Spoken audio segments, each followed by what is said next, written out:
Hello everybody and welcome to my video on Introductory to Statistics. So you've signed up for the course. Now what? You've heard all the horror stories. Oh my God, you're paranoid, you're afraid, you don't like math, plus you've listened to everybody else talk about their horror stories, their experiences. Maybe they did. I mean, I'm not knocking them. They're your friends, they're your classmates. But I'm hopefully here going to just kind of give you an idea of what you're going to be doing and how you can be prepared to complete this course successfully. And that's what this is all about. So first of all, rest assured, there is no math like what you've done math before. This is a whole field, whole other area than where you're coming out of, okay? So there's no algebra in this course whatsoever. There is no solving or quadratic equations. There's no factoring. There's no exponential or logarithms. There's no conic sections, okay? The worst that I have to bring in when we get to our bivariate data analysis is linear stuff. So a linear equation.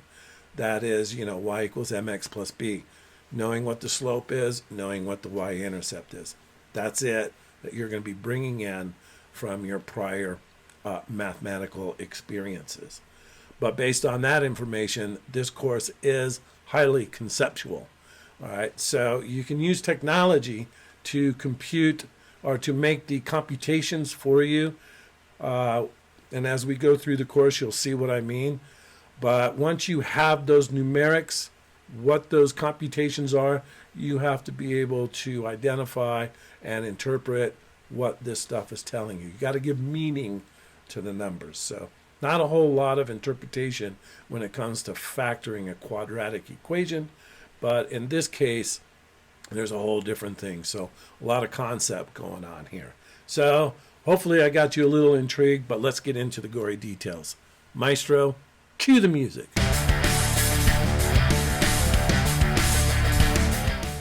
All right, so hopefully we've got you this far into the video. So the idea is, what is statistics?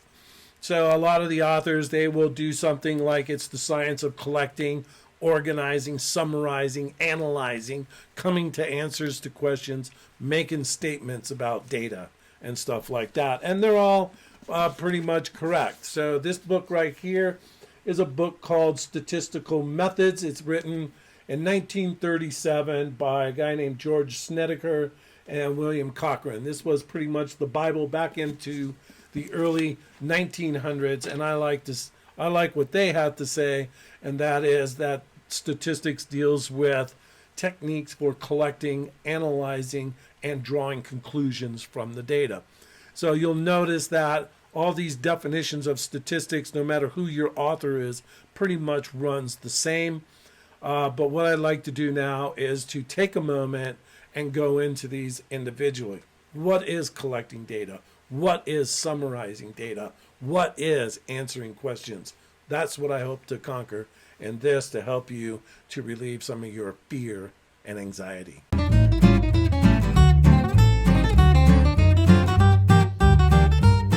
So when it comes to collecting data, there are two ways basically that we're going to take a look at to collect data, and that is to use sampling methods, or there's this thing called experimental design. Now I want to go ahead and want to put this out of your thought processes right off the bat. That is, you are not responsible for actually conducting these two major broad categories. You are just responsible for identifying which one is being used. So under the sampling methods, we're going to take a look at 5. The sampling methods that we're going to hold you accountable for is simple random sampling, systematic sampling, cluster sampling, stratified sampling, and another one that some of the authors don't really talk about, but it's there and that we actually do it, is called convenient sampling. Okay, so let's just note that I do have a video for you to watch on the sampling methods, what they are, how to use them, along with some examples on how to do that. The second type is called experimental design.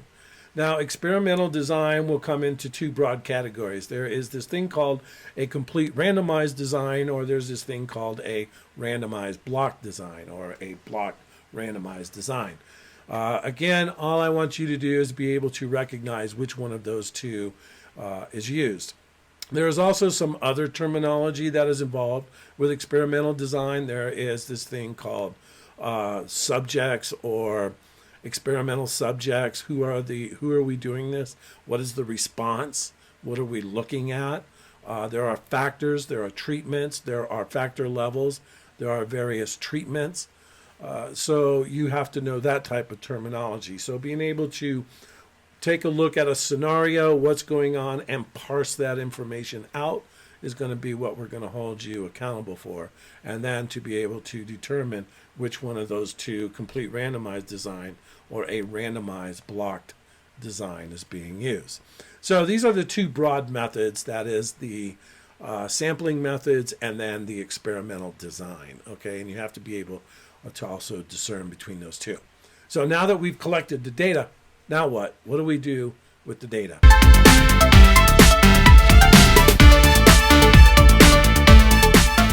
So we've collected this data, and now what we have to do is to organize and to summarize this data. So no matter if the data is numerical or non-numeric, we have to summarize this thing, and we usually do this in the form of what is called a table or in a tabular form.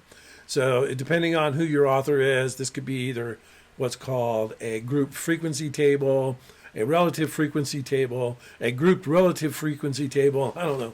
There's like 50 million names that are out there just to put this thing in a tabular form. But the idea is that you're going to have the variable, and then you're going to have a frequency, which is a count, and then you're going to have a relative frequency. That is what proportions fall into those accounts.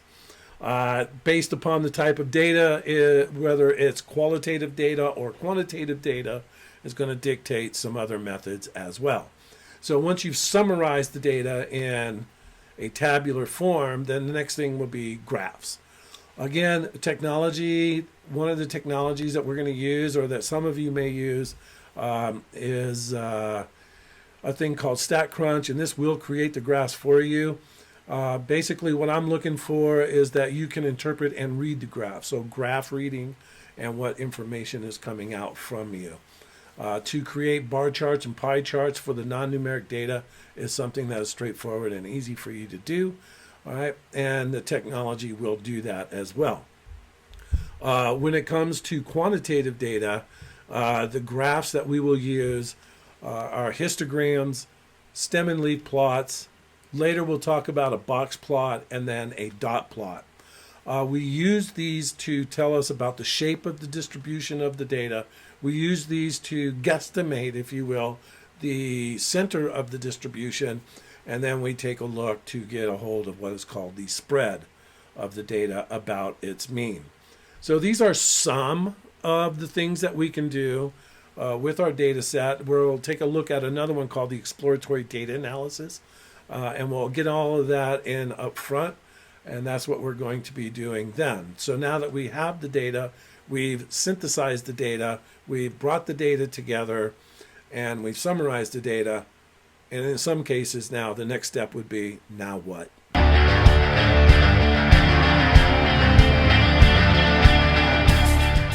Well, I'm glad you asked, now what? So the next thing is to further analyze the data or to make statements. So the question is this whole idea of inferential statistics. So the word inferential means to go from a small subset and make grandiose statements about things as a whole.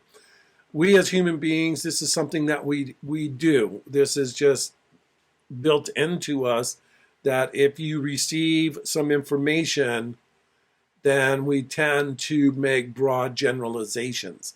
But we would like to do that more in a systematic way that is more accurate than some of the stuff that has occurred in the past. One of these things is called estimation. So the whole idea now is that we have this subset of a population.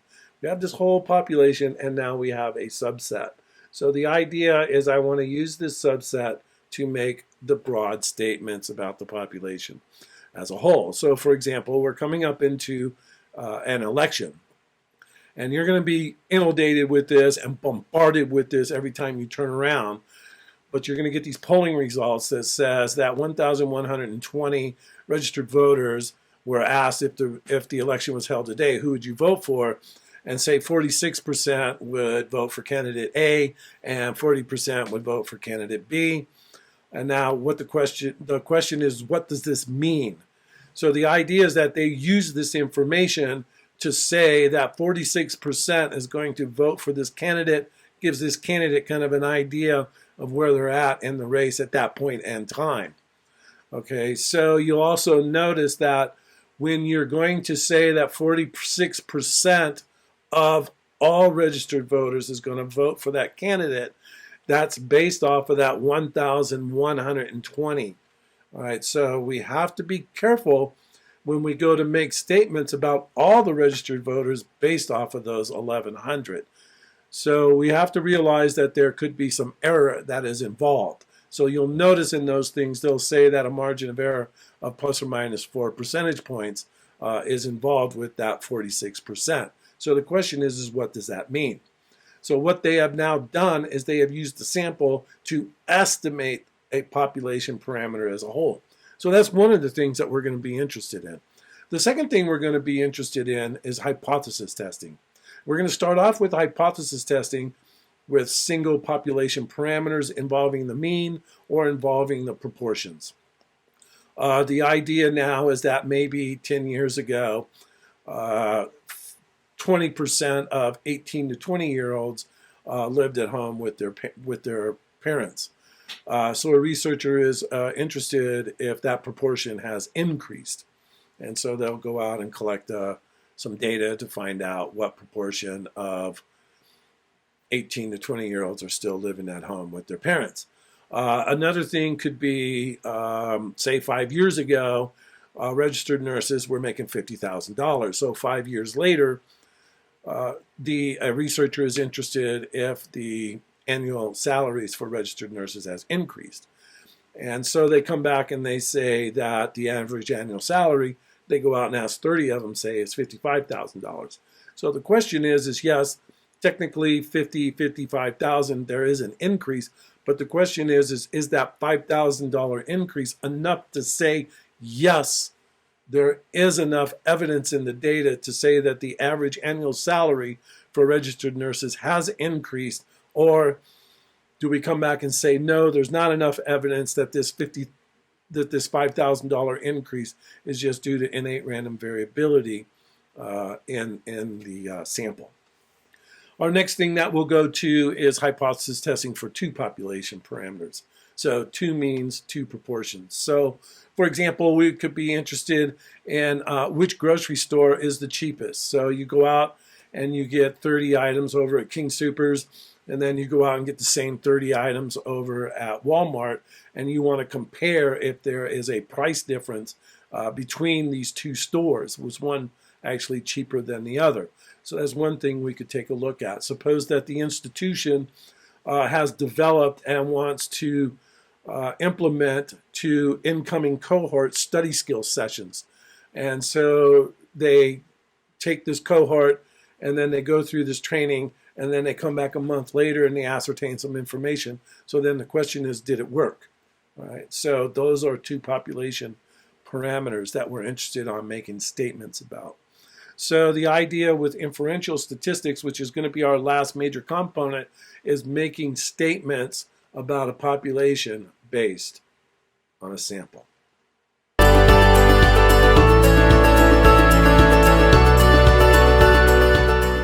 All right, my fine young Padawans. Now that we've kind of given you a broad general overview of what you're going to be doing for either the next 10 or 15 weeks, just please note that this just scratches the surface of statistics. So we're just rubbing this. There is a ton of books out there. There's a ton of courses out there. There is a ton more, but we're going to build you a pretty solid foundation as to what you're going to do, what you can do with statistics and data analysis, and hopefully your world will open up a little bit more. I will make the statement that this course is the most important course, most important math course out of all the stuff you've done. You will not ask, why do I have to do this? Because it permeates everything. I don't care if you're a nurse. I don't care if you're a rocket scientist. I don't care where you're at or what you do. This will be the most important. This will be the most practical math course you will ever take. And I guarantee you, at the end of our session, you will view the world a lot differently. All right, so I think I've talked long enough, so I'm out of here. Great to meet you. And as always, I will see you in the classroom.